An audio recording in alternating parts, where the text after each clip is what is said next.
From Colorado Springs has filed a class action lawsuit against Starbucks. She says the coffee company violates the Americans with Disabilities Act by charging 50 to 70 cents more for non-dairy milk alternatives. So joining us this morning with details is our 9 News legal expert, Whitney Traylor. Whitney, good morning. Good morning to you. Okay, a lot of people who heard this story first said, okay, you got me interested. You've piqued my interest here.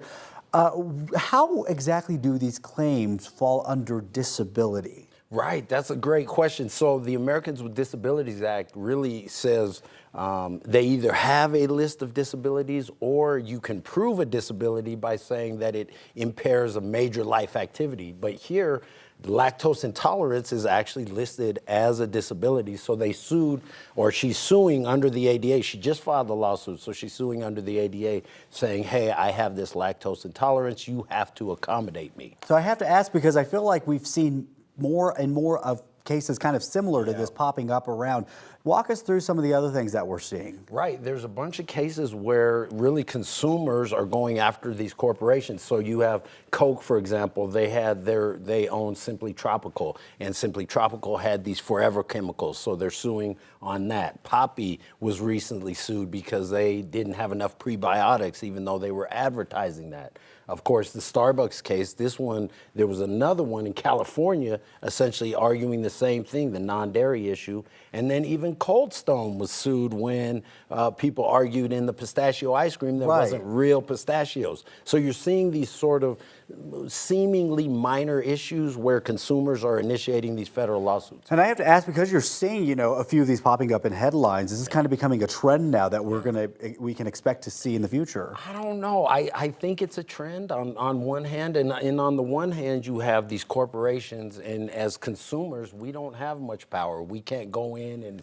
kind of change their policies or whatever. So this is one way for consumers to impose some sort of change and sort of advocate for themselves. On the other hand, it's a little bit ticky-tack. Some of these issues, now the prebiotics, the sugar, some of these other claims may have more merit to it. Some of these are more, I don't know, I'd argue privileged kind of issues, if you will. So let's go back to this case in particular that we're talking about this morning. What happens next? How is Starbucks going to defend itself against this claim? Well, Starbucks is saying, hey, we give 4 ounces of free non-dairy, milk, and beyond that, you have to pay for it, and they're sort of equating that to a shot of espresso or an extra shot of espresso. So they are going to defend itself. I would suspect something like this would settle. They've just filed the lawsuit. They're seeking to make it a class action. So the judge has to certify it as a class action, meaning there's enough people that it impacts and other things.